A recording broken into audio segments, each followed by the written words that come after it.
El desafío que me dieron el día de hoy es si podíamos predecir la restricción de crecimiento intrauterino. ¿Qué vamos a tratar de plantear hoy día? Importante la importancia del problema, describir que hay dos entidades, las restricciones de aquellas que son precoces y las tardías. Vamos a tratar de hacer una revisión si podemos predecir el riesgo de presentar estas patologías, si es que hay estrategias de prevención y algunas reflexiones finales. ¿Cuál es la importancia del problema? Principalmente ya lo hemos discutido en las presentaciones anteriores.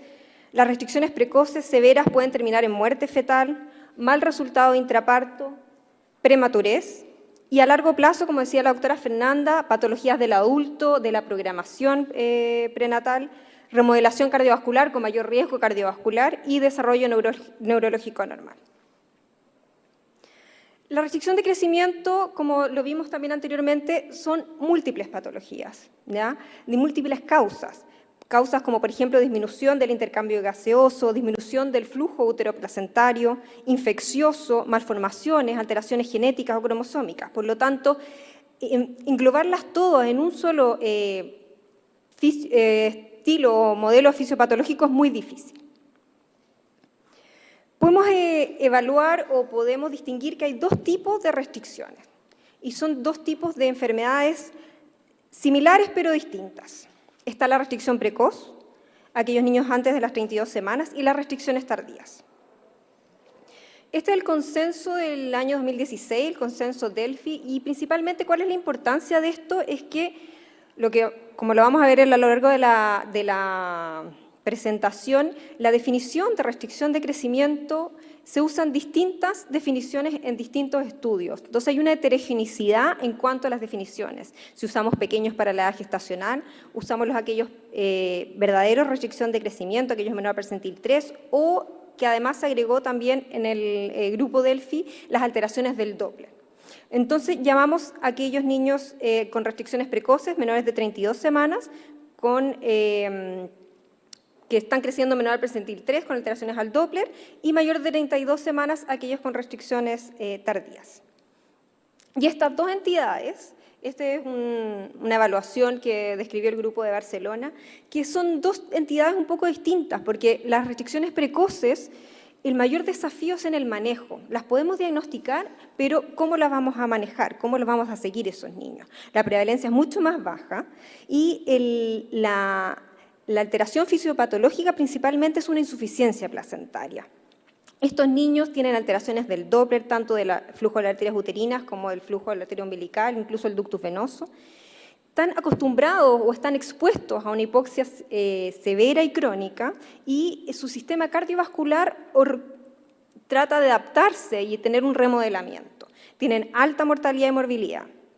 Entonces hablamos de una fisiopatología más bien de insuficiencia placentaria, a diferencia del prematuro tardío, que el mayor desafío es en el diagnóstico. Como, se ha descrito que más de un 40% de aquellos niños que nacen pequeños no son diagnosticados. La prevalencia es un poco mayor que las restricciones precoces, y aquí la enfermedad placentaria es moderada o es leve, por lo tanto realizar la predicción y el diagnóstico es más difícil. Tienen menores complicaciones, pero así todo, cuando uno ve los óbitos o las pérdidas del tercer trimestre, es una patología frecuente. Aquí, ¿qué es lo que ocurre fisiopatológicamente? Es como una falla placentaria, como un cansancio placentario. Sabemos que aquellas restricciones precoces son más complejas y es por eso que el desafío o los esfuerzos se han dado un poco más a tratar de predecir y disminuir estas. Esto es un ejemplo, es una revisión que hicimos de nuestros pacientes entre el año 2003 y 2018 para evaluar cómo nos iba con estas restricciones precoces. Solo para mostrarles un poco que esto es similar a lo que está descrito en la literatura internacional. Son pacientes que tienen alta prevalencia con preeclampsia, más de la mitad de las pacientes presentaban preeclampsia. La edad gestacional del nacimiento son prematuros extremos, 27 semanas, con un peso de nacimiento alrededor de 700 gramos, con una alta mortalidad perinatal, alrededor de un 47%, un porcentaje no menor, un 20% con un óbito intrauterino y una morbilidad neonatal también elevada, alrededor de un 30%. Y aquellos niños más extremos, con pesos más extremos, la mortalidad es alta. En nuestro hospital sigue siendo muy alta. Alrededor de un 80% si nacen menor de 600 gramos, pero si además se agrega que nacen menos de 26 gramos, la mortalidad puede llegar a ser alrededor de un 100%. Entonces aquí el desafío en si podemos predecir o no las restricciones precoces.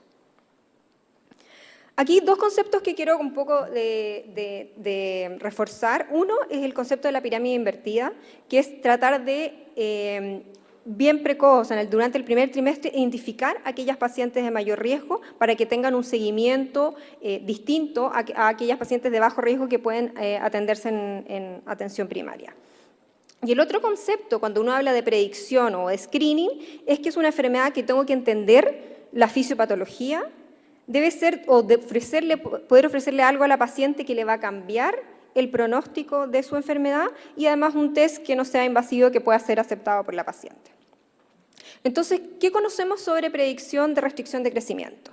Estos son estudios ya de hace 20 años atrás, donde se partió diciendo que, o encontrando una asociación entre alteración al flujo placentario, o sea, al Doppler de arterias uterinas, al principio a las 23 semanas, y después, más precoz, en el primer trimestre, había una asociación con predicción de riesgo principalmente de preeclampsia y en menor grado de restricción de crecimiento. Acá no tengo, el puntero no está bien, pero no somos tan buenos en diagnosticar, o sea, la sensibilidad de estos, del Doppler por sí solo, arterias uterinas, para diagnosticar a aquellos niños verdaderamente enfermos no es bueno, pero sí en descartarlo. Al ser insuficiente solamente usar el Doppler de arterias uterinas, se han creado modelos de predicción de restricción de crecimiento. Principalmente son secundarios a estudios a predicción de preeclampsia. Y estos modelos de predicción ocupan varias variables. Historia materna, factores de riesgo maternos, y por eso es muy importante hacer una exhaustiva historia de la madre, el IP o el índice de pulsatilidad de las arterias uterinas, medir la presión arterial en el primer trimestre y algunos marcadores bioquímicos si tengo el acceso. El que le traigo acá a colación es el modelo de la Fetal Medicine Foundation, que usa particularmente de marcadores bioquímicos el PLGF y el PAP-A, que son marcadores placentarios.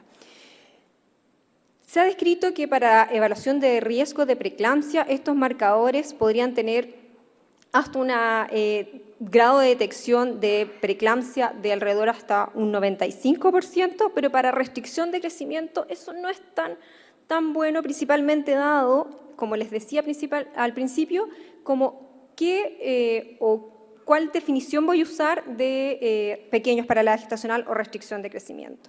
Entonces, si usamos menor a percentil 10, o sea, aquellos niños que son pequeños para la edad gestacional, el poder detectar o predecir aquellos que van a, aquellas madres que van a presentar una restricción de crecimiento varía entre un 59% de aquellas restricciones precoces hasta un 34% de aquellas restricciones tardías. Pero si somos más estrictos en la definición, o sea, presentar a aquellos niños fetos creciendo menor a percentil 3, o además aquellos niños o aquellas madres que desarrollan una preeclampsia, esa capacidad de predicción va a ser mayor. ¿Por qué? Por la fisiopatología de la enfermedad.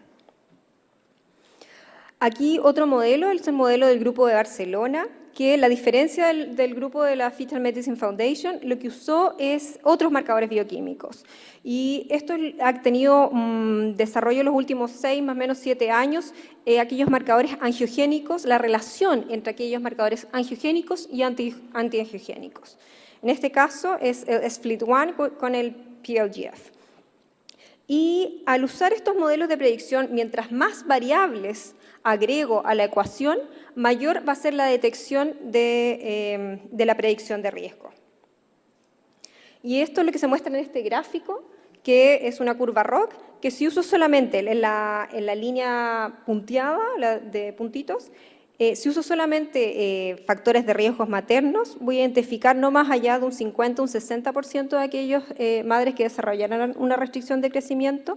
Si a eso le agrego los marcadores biofísicos, el IP de las arterias uterinas y la presión arterial media, va a aumentar como alrededor de un 70%, pero al usar marcadores bioquímicos, esto podría aumentar hasta alrededor de un 86% de aquellas restricciones precoces. Este mismo grupo hizo una revisión sistemática y un metaanálisis de todo lo que se ha publicado en los últimos, yo creo que diría 15 años, en predicción de riesgo de restricción de crecimiento. No más allá de 10 estudios, a diferencia de cuando uno hace la revisión de predicción de preeclampsia, uno encuentra más de 100 estudios y en distintas partes del mundo. Entonces, un punto que, como hago hincapié acá en destacar, que estos tipos de modelos no se han validado, o sea, no tienen validez externa en distintos grupos de pacientes, a diferencia del screening de preeclampsia.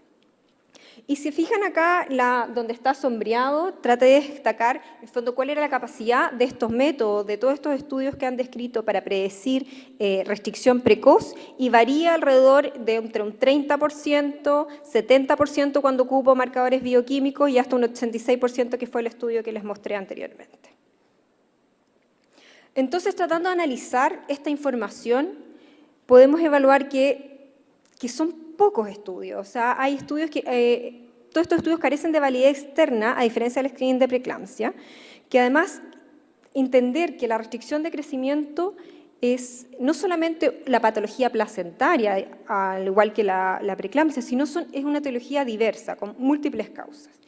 Y también lo otro que hace difícil de validar estos métodos de predicción es la diferencia en el criterio diagnóstico que estoy usando. Ocupo pequeño paralaje gestacional o restricción de crecimiento con Doppler, sin Doppler. Y es por eso que acá la ideal del grupo Delphi, en el fondo, es unificar esos diagnósticos. Y una vez identificado aquellas pacientes de mayor riesgo, ¿existen estrategias o no para prevenir esta restricción precoz? Este es un estudio que salió este año, hace poquito, el mes pasado, en el New England Journal, sobre preeclampsia, ¿ya? Y traigo a colación este dibujo porque principalmente es explicativo en decir que para preeclampsia tenemos estrategias para prevenirla. Describen que el ejercicio podría disminuir hasta un 40% el riesgo de preeclampsia. La predicción de riesgo, o sea, hacer un screening en el primer trimestre, identificar a aquellas pacientes de mayor riesgo y administrar aspirina, puede disminuir en globo alrededor de un 60% de aquellas preeclampsia, pero si usamos además las preeclampsias precoces, hasta un 80%, según el estudio, el ASPRA. Y en aquella población que tiene déficit de calcio, administrar calcio. Pero esto es para preeclampsia. ¿Qué hay de restricción de crecimiento? Existe un rol de la aspirina también en disminuir el riesgo de restricción de crecimiento, pero todo eso estas conclusiones son principalmente sacadas de outcomes secundarios de los estudios de uso de aspirina para disminuir el riesgo de preeclampsia. No hay estudios que sea como objetivo primario disminuir el riesgo de restricción de crecimiento. Y es por eso que el análisis tiene que estar tomado con cautela. Entonces, les traigo a colación aquí dos metaanálisis que son del año 2019, que hablan sobre el uso de aspirina para disminución de riesgo de preeclampsia y de restricción de crecimiento. Y principalmente describen que la aspirina es efectiva en disminuir el riesgo de preeclampsia y de restricción de crecimiento. Para preeclampsia, el administrar la aspirina, que es el cuadro siguiente, antes o después de las 16 semanas, igual es estadísticamente significativo, pero para restricción de crecimiento sería solamente administrarla precozmente, antes de las 16 semanas para disminuir estas restricciones precoces. También hubo varios estudios sobre parina. ¿Por qué? Pensando que in vitro la parina tiene, además de un factor anticoagulante, in vitro habían estudios bastante provisorios que además también promovían la angiogénesis y que además tenía algún efecto antiinflamatorio. Pero eso no se pudo, en los estudios in vivo, no se pudo replicar. Y aquí está un metaanálisis de los 6 estudios que existen de uso de parina para disminución de riesgo de... el outcome primario de la mayoría de los estudios era como un outcome combinado sobre patología placentaria, preeclampsia, restricción. Pero cuando hablamos solamente de restricción o de aquellos pequeños para la edad gestacional, no hubo diferencia estadísticamente significativa. Entonces, pese a ver que era prometedor el uso de heparina, no se recomienda actualmente el uso de heparina para disminución de riesgo de restricción de crecimiento. ¿Cuál es la recomendación de la FIGO del año 2021? Es una diapositiva un poco extensa, pero en resumen, no hay evidencia suficientemente dura que avale hacer predicción de riesgo de restricción de crecimiento. Pero dice, bueno, si usted ya tiene el acceso a poder hacer restricción para preeclampsia y le parece alto riesgo, use aspirina. Y si además tiene acceso a marcadores y esos marcadores bioquímicos además tienen algún mayor riesgo de restricción de crecimiento, use aspirina antes de las 16 semanas. La segunda pregunta, y aquí voy a tratar de hacerlo más rápido, es si podemos predecir la restricción tardía. Entonces vimos que como estrategia, usar una estrategia primaria solamente en el primer trimestre va a ser baja para poder evaluar el riesgo de aquellos niños que van a desarrollar una restricción de crecimiento tardío. Esto es un estudio multicéntrico que lo que evalúa si es que hacíamos un screening en el primer trimestre y además en el segundo trimestre agregábamos mediciones como estimación de peso fetal o circunferencia abdominal, podríamos mejorar nuestra predicción de riesgo de restricción de crecimiento y efectivamente mejora un poco, pero no muy distinto a lo descrito anteriormente. Y en este mismo metaanálisis que habla de los distintos estudios que han evaluado la predicción de riesgo de restricción de crecimiento, ahora la barra está enfocada en las restricciones tardías. Esa capacidad de detección varía entre un 25%, un 50%, y si a eso además aplicamos este estudio combinado, podríamos incluso a un 66%. Pero seguimos deficientes en identificar aquellas restricciones tardías. Entonces, ¿dónde tenemos que poner nuestros esfuerzos? Y aquí les traigo un par de estudios que ya tienen 5 o 6 años atrás sobre si es que hacer o no screening universal, o sea, hacer una ecografía en el tercer trimestre a todas las pacientes versus aquellas pacientes que tienen alto riesgo. Y se vio que en estas pacientes la capacidad de detección de restricción de crecimiento mejoraba si incluíamos a toda la población. Y después la pregunta fue un poco más allá. Ok, hagamos la ecografía, si tenemos el recurso, a todas las pacientes, pero ¿cuándo va a ser más costo efectivo? ¿Lo hago a las 32 semanas o a las 36 semanas? Y dentro de lo que hay también varios estudios, y les traigo a colación el Road, pero principalmente es que mientras más me acerco al parto, o sea, más cercano a las 36 semanas, tengo una mejor capacidad de diagnosticar a aquellos niños que van a presentar una restricción de crecimiento tardío, pensando que estos niños restringidos tardíos es por una insuficiencia, o sea, porque la placenta ya les digo que está como agotada. Y esto un poco es las curvas ROC de lo mismo. Entonces, para terminar, reflexiones. La restricción de crecimiento intrauterino tiene distintas presentaciones. Por lo tanto, un solo modelo de predicción a una edad gestacional precoz no es suficiente. Y los invito a todos, siempre a participantes, a tratar de buscar y de unir fuerzas para tratar de investigar sobre eso. Existe una evidencia moderada sobre la utilidad de uso de aspirina, principalmente no es porque no sirva la aspirina, sino porque los estudios realizados han sido enfocados en estudios de preeclampsia, no a la restricción de crecimiento. Y por eso también yo creo que ahí hay un nicho de investigación. Y que los modelos de predicción de restricción tardío también deben estar, con lo que tenemos el día de hoy, más bien enfocados en el diagnóstico que a la predicción de restricción de crecimiento. Gracias.